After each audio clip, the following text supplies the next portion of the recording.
Hello guys, welcome to our channel. आज हम class 10th eco का चैप्टर 1 डेवलपमेंट पढ़ना जा रहे हैं। डेवलपमेंट से आप क्या समझ रहे हैं? डेवलपमेंट क्या होती है? बेसिकली डेवलपमेंट ये होती है कि कुछ जो नॉर्मल चीज़ है उस चीज़ में थोड़े से चेंजेस करके उसे थोड़ा सा अच्छा बना के उसे बोलते हैं डेवलपमेंट। लाइक अगर आपके पास पैसा है आपने अच्छा घर ले लिया, कुछ अच्छा सा बना लिया, बिल्डिंग बना ली, तो क्या हो गई? वो डेवलपमेंट हो गई। किसकी? आपके प्लॉट की, जो आपने रख रखा था, आपने जो अपने आपको पैसा जो आपने इन्वेस्ट करा उसे बोलते हैं डेवलपमेंट। ठीक है, डेवलपमेंट रहता है ना, उसका आइडिया सबके पास होता है कि भाई कैसे करना है, क्या करना है। ये सबकी इच्छा भी होती है कि भाई हम ऐसे रहेंगे, हम ऐसा करेंगे और कैसे करेंगे। अब इस चैप्टर में हम यही पढ़ेंगे कि डेवलपमेंट होता क्या है, शुरू से हम पढ़ेंगे। ठीक है, अब ये जो डेवलपमेंट है ना, रियल लाइफ में कब पॉसिबल है? हम सोचते तो हैं कि ऐसा ऐसा हो जाए, ऐसा ऐसा हो जाए। इसको करने के लिए ना एक पॉलिटिकल प्रोसेस होता है। इसमें इस चैप्टर में इंडिविजुअल की बात भी करेंगे और पूरी कंट्री, पूरे होल कंट्री, पूरी इकोनॉमिक की भी बात करेंगे। अब मैं आपको बता रहा हूँ कि इकोनॉमिक का कैसे करते हैं। इकोनॉमिक का कैसे होता है, लाइक यहाँ पर अगर हम एक इंडिविजुअल है, हम तो अपना कर सकते हैं डेवलपमेंट। सो गाइज, डेवलपमेंट हम तब बात करते हैं जब पूरे होल कंट्री की बात होती है। ठीक है गाइस, हम डेवलपमेंट कैसे होती है, जब ये एक पॉलिटिकल प्रोसेस होता है जिसके अंदर पूरी कंट्री की डेवलपमेंट होती है। जैसे आप देख लो, गुजरात देख लो, अहमदाबाद देख लो, यहाँ पे बहुत सारी पॉलिटिकल पार्टीज ने कितने सारे डेवलपमेंट करे हैं। कैसे डेवलपमेंट करे? किसी ने कुछ स्टैट्यूज बना दिए।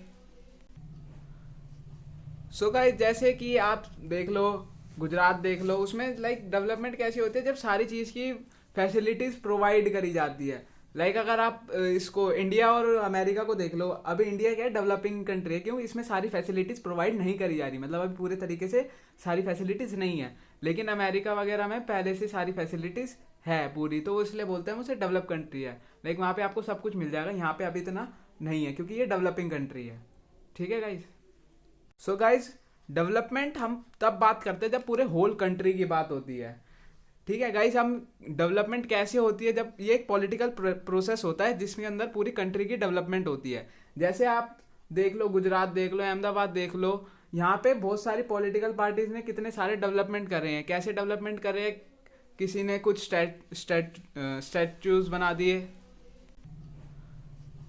सो गाइस, जैसे कि आप देख लो, गुजरात देख लो, उसमें लाइक डेवलपमेंट कैसी होती है जब सारी चीज़ की फैसिलिटीज़ प्रोवाइड करी जाती है। लाइक अगर आप इसको इंडिया और अमेरिका को देख लो, अभी इंडिया क्या है, डेवलपिंग कंट्री है। क्यों? इसमें सारी फैसिलिटीज़ प्रोवाइड नहीं करी जा रही, मतलब अभी पूरे तरीके से सारी फैसिलिटीज़ नहीं है। लेकिन अमेरिका वगैरह में पहले से सारी फैसिलिटीज़ है पूरी, तो वो इसलिए बोलते हैं उसे डेवलप कंट्री है। लाइक वहाँ पे आपको सब कुछ मिल जाएगा, यहाँ पे अभी इतना नहीं है क्योंकि ये डेवलपिंग कंट्री है।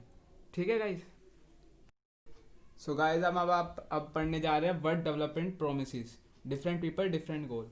अब कि डेवलपमेंट हमसे क्या प्रॉमिस करता है और डिफरेंट पीपल, अलग अलग इंसान और उनके अलग अलग गोल या फिर अलग अलग ड्रीम्स ले लो, एम्स ले लो या फिर व्यूज़ ले लो। ठीक है, पीपल क्या देखता है, वो उसके लिए जो वो देखता है कि बहुत इंपॉर्टेंट उसके लिए क्या है। ठीक है, और वो उसे कैसे फुलफिल करे। ठीक है, और एक टाइम पे अगर ये हम डेवलपमेंट की बात कर रहे हैं, एक टाइम पे दो जनों या फिर जो बहुत सारे ग्रुप होते हैं, उनके जो व्यूज़ होते हैं ना, थिंकिंग होती है, कॉन्फ्लिक्टिंग थिंकिंग होती है, कभी कभार हो जाती है। लाइक आपने देखा होगा कि कभी दो जने आपस में बात कर रहे होते हैं, तो एक फेवर में होता है, एक अगेंस्ट में होता है, दोनों के व्यूज़ नहीं मिलते। तो ये होती है कभी कभार डेवलपमेंट को लेके कॉन्फ्लिक्टिंग थिंकिंग भी हो जाती है, मतलब लड़ाई वाले, विरोधाभास वाली थिंकिंग हो जाती है उनकी। लाइक ये डेवलपमेंट ठीक है, ये वाला ठीक नहीं है, अरे ये वाला ठीक है, ये ठीक नहीं है। ठीक है, अब इसका कंक्लूजन क्या निकलता है कि different people have different goals, यानी कि डिफरेंट, अलग अलग लोग के अलग अलग एम्स। लाइक आपके, आप भी होगे, आपके दूसरे गोल होंगे। जैसे आप डॉक्टर बनना चाहते होगे, आपका भाई, दूसरा जो बहन होगी वो कुछ और बनना चाहते होगी, वो टीचर बनना चाहते होगी, वो आईएएस बनना चाहता हो, कुछ भी, सबके अलग अलग होते हैं। ठीक है, और क्या होता है, हमें ये चीज़ ये देखनी चाहिए कि डेवलपमेंट जो है ना, एक के लिए सही है, एक के लिए खराब भी हो सकती है। लाइक हमें पूरे सबका सोच के चलना चाहिए कि डेवलपमेंट से क्या क्या होगा, इम्पैक्ट क्या होंगे। जैसे आप समझ लो कि अगर डेवलपमेंट से हम डेवलप कर रहे हैं, एक बिल्डिंग बनवा रहे हैं, ठीक है, अब वहाँ पे क्या है, स्लम एरिया ने वहाँ पे रह रहे हैं, तो स्लम एरिया तो ठीक है, वहाँ रह रहे हैं, वो कह रहे हैं भाई हमारी जगह है, हम यहाँ रहेंगे। अब सरकार ने कह दिया कि भाई हमारी जगह है, यहाँ पे बड़ी बिल्डिंग बनवा दी, अब वो स्लम एरिया कहाँ जाएंगे? उनके वजह से उसका सारा जो है डिस्ट्रक्शन हो गया है। सो गाइज एक और एग्जांपल लेते हैं, जैसे आप देखते हो डैम वगैरह बनते हैं, तो डैम वगैरह बनते हैं तो देखा है ना, कभी कोई गांव वाँव होता है तो कभी बीच में कोई गांव आ रहा होता है तो सरकार उस गांव को पूरा बोलती है तोड़ के, भाई बंदा जहाँ पे पहले रह रहा होता है उसको वहाँ की हैबिट होती है ना, वो वहाँ से कैसे हट सकता है एकदम से, हैं। और उसके जो आसपास का इलाका होता है वो पूरा डैम के चक्कर में पूरा डिस्ट्रॉय कर देती है सरकार, और वो डेवलपमेंट के चक्कर में एक डैम बनवा देती है। डेवलपमेंट तो हो रही है लेकिन उससे दूसरे लोगों जो है उनको तो नुकसान हो ही रहा है। तो इससे ये पता चल रहा है कि एक के लिए डेवलपमेंट ठीक भी है तो दूसरे के लिए खराब भी है। सो गाइस एक और एग्जांपल लेते हैं, जैसे आपने देखा ही होगा जब डिफॉरेस्टेशन होता है, सरकार वहाँ पे डिफॉरेस्टेशन क्यों करवाती है, इसलिए कि वहाँ पे बड़ी बड़ी बिल्डिंग्स बनवाए ताकि उस जो एरिया है उसे डेवलप कर सके। हमारे लिए तो डेवलपमेंट है लेकिन वो जो एनिमल्स है उनके लिए उनका जो घर है पूरा डिस्ट्रॉय हो रहा है, पूरा सब कुछ तबाह हो रहा है। तो हमारे लिए जो डेवलपमेंट है उनके लिए जो है ना, उनका पूरे जो लाइफ है, पूरी जो एरा है वो सारा डिस्ट्रॉय हो रहा है। तो एक के लिए डेवलपमेंट हो सकती है कि एक सोच रहा है कि भाई डेवलपमेंट है, लेकिन दूसरे के लिए मुसीबत भी हो सकती है। इसका मतलब यही होता है। सो गाइज अब हम पढ़ने जा रहे हैं नेक्स्ट टॉपिक, नेशनल डेवलपमेंट। अब हमने जो पढ़ी थी डेवलपमेंट ठीक थी, लेकिन अब हम पढ़ने जा रहे हैं डेवलपमेंट कौन सी, नेशनल लेवल की डेवलपमेंट, मतलब पूरे इकोनॉमी और पूरे कंट्री की डेवलपमेंट कैसे होती है। अब हमें दिमाग, जब नेशनल डेवलपमेंट पूरे कंट्री की बात करते हैं ना डेवलपमेंट की, तो जो बहुत सारे पॉलिटिशियन और बहुत सारे जो व्यू रखने वाले होते हैं कि भाई ऐसे नहीं ऐसे होना चाहिए, अब हमें ये दिमाग में रखना चाहिए जब नेशनल डेवलपमेंट की बात कर रहे होते हैं कि जो सबके व्यूज़ होते हैं ना, कुछ कुछ के सेम होते हैं, कुछ कुछ के अलग होते हैं, यानी कि अलग अलग पीपल के अलग अलग व्यूज़ होते हैं कंट्रीज़ की डेवलपमेंट को लेके, या फिर किसी भी बात पे, किसी भी टॉपिक पे बात कर रहे होते हैं तो सबके किसी के अगेंस्ट होते हैं, कोई के फेयर होते हैं। तो जब वो बात कर रहे होते हैं ना तो क्या होता है उनके लिए ना, जो कॉन्फ्लिक्ट मतलब लड़ाई वाले एक्सप्रेशन भी हो जाते हैं। जैसे कि कोई भी जैसे बात करते हैं कि भाई ये कंट्री के लिए सही है, ये कंट्री के लिए सही नहीं है, कि जैसे हम बोल दें कि भाई कि ऑनलाइन क्लासेस देनी चाहिए, ऑनलाइन क्लासेस देनी चाहिए, तो भाई ये एक तरीके से डेवलपमेंट तो है कि भाई ऑनलाइन क्लासेस हो रही है, लेकिन एक तरीके से नेगेटिव भी है। कैसे भाई, जो पुअर पीपल हैं, जो पुअर है वो कहाँ से अफोर्ड कर पाएंगे। तो इस वजह से ना कुछ कुछ के जो कोई अगेंस्ट में होता है, कोई फेवर में होता है, तो ऐसे ना उनके जो बात जो होती है ना वो थोड़ी ना लड़ाई वाले में भी वे में चली जाती है कभी कभार। सो अब दूसरा पॉइंट, नेशनल डेवलपमेंट का मतलब ये होता है कि हमें ऐसी करनी चाहिए कि सबको एक ही रास्ते पे और एकदम सही नेशनल डेवलपमेंट, मतलब डेवलपमेंट एकदम सही करनी चाहिए ताकि सबको एकदम सही लगे, और उसको एकदम सही तरीके से करना चाहिए ताकि सबको समझ आए कि भाई ये डेवलपमेंट हो रही है, यहाँ ऐसा हो रहा है, मतलब सारी फैसिलिटीज़ प्रोवाइड करी जा रही है या नहीं करी जा रही।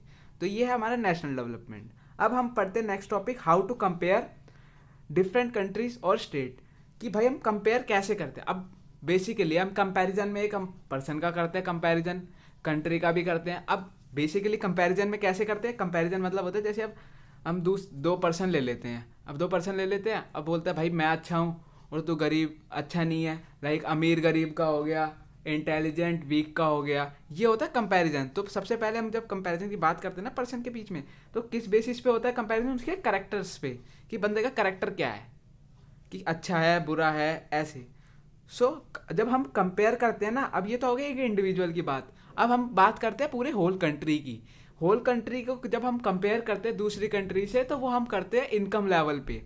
अभी जो इसमें लिखा है तो अभी तो हम इनकम लेवल पे करते हैं, अभी आगे चल के पढ़ेंगे कि भाई इनकम लेवल नहीं, बहुत सारे लेवल होते हैं कि कंपैरिजन करने के, जैसे एजुकेशन लेवल हो गया है, डेवलपमेंट लेवल हो गया, इनकम लेवल तो है ही, ठीक है। ऐसे बहुत सारे फैक्टर हैं जिससे हम कंपेयर कर सकते हैं कंट्री को। अब कंट्री विद हाई इनकम, अब जिसके पास ज़्यादा पैसा होगा वो ज़्यादा डेवलप तो होगा ही। जैसे आपने देखा होगा आस पड़ोस में, जिसके पास जैसे होगा कोई पड़ोसी बहुत अमीर होगा है, उसके पास देखो भाई गाड़ी है, बड़ा घर है, बहुत अच्छी चीज़ें हैं, उसके पास सारी फैसिलिटीज़ है, तो वो डेवलप्ड है और हम डेवलप नहीं है। तो जब हम दो कंट्रीज़ की बात करते हैं ना, तो जैसे आप दुबई ले लो हैं और इंडिया ले लो, तो दुबई क्या है, रिच कंट्री है वो डेवलप्ड कंट्री है, और इंडिया क्या है, स्टिल डेवलपिंग है। तो जैसे होता है कि कंट्री विद हाई इनकम मतलब जिसके पास ज़्यादा पैसा है वो डेवलप है, जिसके पास कम पैसा है वो अभी भी डेवलपिंग है, मतलब अभी वो डेवलप नहीं हुआ। सो गाइज अब हम कंपैरिजन का ही अगला पढ़ने जा रहे हैं, इनकम एंड अदर क्राइटेरिया, कि कैसे जो दूसरे दूसरे क्राइटेरिया होते हैं उससे कैसे मेजर करी जाती है कि इतने में इतनी डेवलपमेंट है, इतने में इतनी डेवलपमेंट है। तो गाइज सबसे पहले हम लेते हैं इनकम की बात करते हैं, इनकम यानी कि पर कैपिटा इनकम। तो पर कैपिटा इनकम अगर इनकम के अकॉर्डिंग देखें तो हरियाणा है नंबर 1 पे। अगर हम वैसे हम तो 3 स्टेट्स ले रहे हैं एग्जांपल किसकी, हरियाणा, बिहार, केरला, ठीक है। अब इस पे मेजर करें, इनकम के बेसिस पे ओनली मेजर करें तो हरियाणा टॉप पे है, बिहार बॉटम पे है, ये मिडल में है। तो इससे ये पता चलता है कि भाई हरियाणा, हमने पहले पढ़ा था कि जिसके पास ज़्यादा इनकम होगी वो ज़्यादा देश, स्टेट जो भी है वो डेवलप्ड होगा। तो अगर इसके अकॉर्डिंग देखें तो हरियाणा सबसे ज़्यादा डेवलप्ड है, बिहार कुछ भी नहीं है, और ये जो है केरला ये भी नहीं है, मतलब ठीक ठीक है, ये मिडल पे आता है। अगर हम किसका ले, इनकम की बात करें। अब लेते हैं हम अदर क्राइटेरिया जो इससे हटके होते हैं। अगर उसकी बात करें तो हम इन्हीं इन्हीं तीनों स्टेट्स की बात करते हैं, और इनमें पहले लेते हैं infant mortality rate. Infant mortality rate क्या होता है? इन्फेंट मोर्टेलिटी रेट ये होता है जो बच्चे 1 साल के अंदर अंदर हैं मर जाते हैं, और जो बंदे मतलब पेट में ही जो मर जाते हैं ना, उसे बोलते हैं इन्फेंट मोर्टेलिटी रेट। किसमें? जो 100 लेते हैं, 100 में से कितने जी रहे हैं, कितने कितने। अगर उस पर बात करें हरियाणा में इन्फेंट मोर्टेलिटी रेट कितना है, मतलब इतनी डेथ हो रही है, इसमें इतनी हो रही है, इसमें इतने हो रहे हैं। तो इसमें अगर देखें तो टॉप नंबर 1 पे कौन है, मतलब इन्फेंट मोर्टेलिटी रेट यानी कि कौन सबसे ज़्यादा मर रहा है। इसमें हम देखेंगे सबसे ज़्यादा बिहार में सबसे ज़्यादा डेथ होती है। तो ये क्या, अंडर डेवलप्ड, क्योंकि बच्चा जब मरता है जब उसे न्यूट्रिशन नहीं मिल पाता अच्छे से, उसकी सारी जो है फैसिलिटीज़, जो उसकी जो केयर है वो अच्छे से नहीं करी जाती। तो अब अगर हरियाणा की बात करें, हरियाणा भी दूसरे नंबर पे आता है। और अब बात करें केरला की, केरला में है 12 यानी कि सबसे कम। तो इसे अगर इसके अकॉर्डिंग लेंगे तो ये है डेवलप्ड, यानी कि हॉस्पिटैलिटी फैसिलिटीज़ में केरला है जो वो है नंबर 1 पे, ठीक है। अब बोलते हैं लिटरेसी रेट, ये कौन सा है? ये 2015-16 का है और ये 2011 का। अब हम बात करते हैं इसकी लिटरेसी रेट। लिटरेसी रेट यानी कि कितने जने पढ़े लिखे हैं। अब बात करते हैं हरियाणा की फिर से। हरियाणा में 2011 के हिसाब से 82% जो हैं लोग एजुकेटेड हैं, यानी कि पढ़े लिखे हैं, ठीक है। तो बात करते हैं केरला की। केरला कितने? 94%, यानी कि सबसे ज़्यादा एजुकेटेड केरला में मिलते हैं।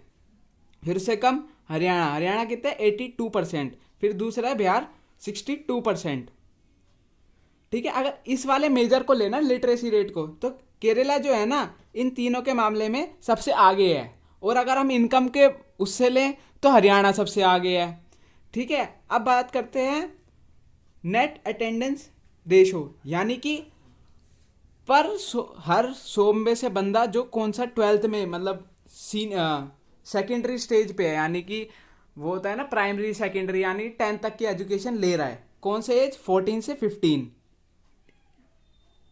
अब हरियाणा की बात करते हैं। हरियाणा में कितने बच्चे स्कूल जा रहे हैं, मतलब कितने की अटेंडेंस होती है। अटेंडेंस जैसे स्कूल में लगती है ना, वही कि बंदे कितना अटेंड कर रहे हैं। हरियाणा में 61, केरला में 83, बिहार में 43। अब ये देखो, ये ऑब्वियस सी बात है कि जब लिटरेसी रेट केरला में 94% है तो अटेंडेंस भी वहीं पे ज़्यादा होगी ना। तो ये देखो, अगर इस वाले मेजर से करें तो फिर केरला जो है वो सबसे आगे है। तो अगर इन तीनों में से अगर हम इन तीनों का वो लेना कि जैसे infant mortality rate, literacy rate, net attendance ratio, अगर इनका लेना तो केरला जो है वो नंबर 1 पे आती है। और अगर हम इनकम के हिसाब से ले तो केरला जो है वो मिडल में आती है। तो ये होते हैं कुछ कंपैरिजन, इन डाटाओं के बेस पे कंपैरिजन करा जाता है। अगर सो गाइज यही था इनकम एंड अदर क्राइटेरिया। ये आपका है कंपैरिजन किसके उससे करना चाहिए। अगर इनकम से करते हैं वैसे तो डेवलपमेंट वैसे हम देखते हैं तो इनकम के उससे करते हैं, लेकिन हमें ये तीनों मेजर्स भी लेने चाहिए। ये तीनों नहीं, बहुत सारे मेजर्स होते हैं जो सरकार को लेने चाहिए कंपैरिजन करने में। सो गाइज अब हम पढ़ने जा रहे हैं ह्यूमन डेवलपमेंट। ह्यूमन डेवलपमेंट से आप क्या समझ रहे हैं? ह्यूमन डेवलपमेंट होता है कि एक पर्सन का उसको विकास करना, एक डेवलप करना। लाइक अब हम ये पढ़ने जा रहे हैं human development of individual such a way he can earn and fulfil their need.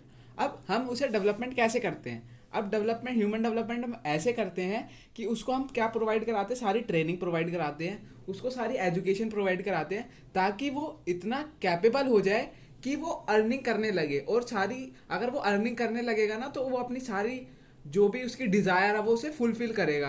तो उसे बोलेंगे हम ह्यूमन डेवलपमेंट। वो अर्निंग करेगा, फिर वो उसको जैसे अर्निंग कर रहा है तो वो गवर्नमेंट, हमारी कंट्री के लिए भी कंट्रीब्यूट करेगा। तो इससे हमारी क्या, कंट्री का भी डेवलपमेंट होगा। इसलिए अगर हम कोई भी बोलते हैं ना जैसे ह्यूमन रिसोर्स है, तो उसे ह्यूमन डेवलपमेंट कैसे करना है, तो उसे ऐसे करते हैं कि उसे एजुकेशन वगैरह, सारी ट्रेनिंग वगैरह प्रोवाइड करा के, ताकि उसे इतना कैपेबल हो जाए कि वो अर्निंग करने लगे और अपनी सारी जो डिज़ायर है, जो भी उसकी इच्छाएं हैं, वो अपनी पूरी कर सके। कैसे? By the help of income. ठीक है गाइस, अब आगे हम पढ़ रहे हैं, नेक्स्ट टॉपिक है सस्टेनेबल डेवलपमेंट।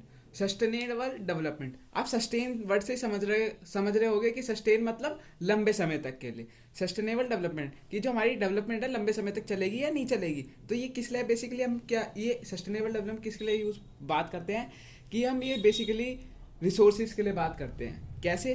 अब 20th सेंचुरी के हाफ में जो साइंटिस्ट थे ना, जो हमारे होनहार साइंटिस्ट हमारे देश के, वर्ल्ड के, उन्होंने हमें क्या करा, हमें वार्निंग दी थी कि भाई जो हमारे रिसोर्सेज है ना उसको लिमिटेड यूज़ करो, ताकि जो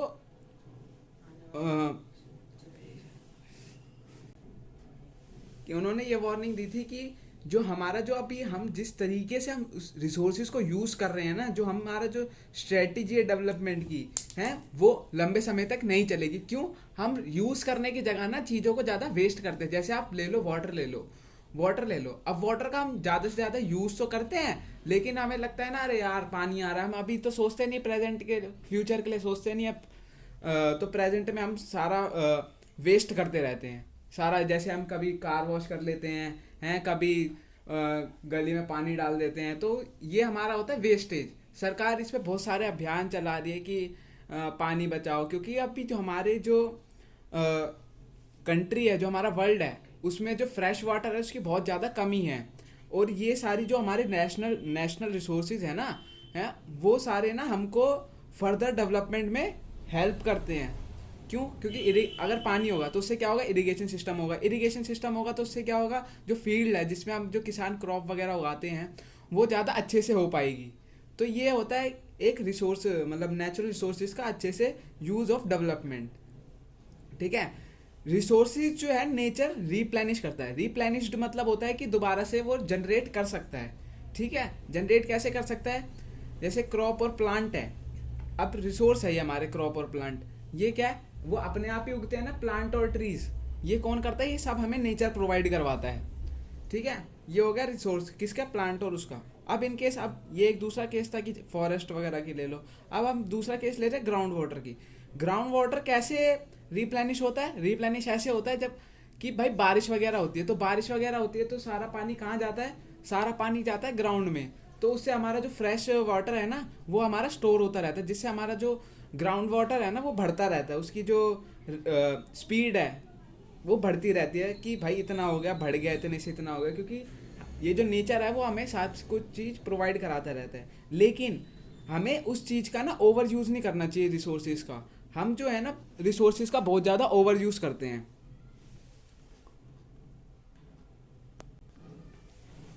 सो गाइस, इसका जो कंक्लूजन है ना, जो इन्वायरमेंटल डिग्रेडेशन है, अब जो इन्वायरमेंट जो डिग्रेड हो रहा है, जैसे पोल्यूशन हो रहा है जो ग्राउंड वाटर डिक्रीज हो रहा है, डिफॉरेस्टेशन हो रहा है, ये सारी जो चीज़ें हो रही हैं ये कोई नेशनल बाउंड्रीज नहीं देखती। कि जैसे लाइक आप देख लिया इंडिया है, इंडिया की नेशनल बाउंड्री इतनी है तो वो इतना इतना ही डिग्रेड करेगी, हैं? ऐसा नहीं करती। अगर डिग्रेड होता है तो वो सब पे इफेक्ट करता है और सब जगह पे होता है। और ये सब, ये वो नहीं देखती कि स्पेसिफिक कि इस रेंज पे है, और कोई स्पेसिफिकल ये वाला देश है, इधर नहीं जाऊंगी उधर जाऊंगी, तो सब कुछ होता है। जैसे आपने देखा ही होगा कि अमेजोन पे कितनी बड़ी फायर लगी थी, तो उसका इफेक्ट यहाँ पे भी पड़ा था। आग वहाँ लगी थी, इफेक्ट यहाँ पे भी पड़ा था। सो गाइस, जो सस्टेनेबल डेवलपमेंट वाला ये टॉपिक है, ये कंपैरेटिवली एक नया एरिया है जिसपे जो साइंटिस्ट, इकोनॉमिक्स, फिलोसफर्स और अदर जो साइंटिस्ट है ना, सोशल साइंटिस्ट, वो साथ वर्क करते हैं। आपको ये समझ आ गया होगा।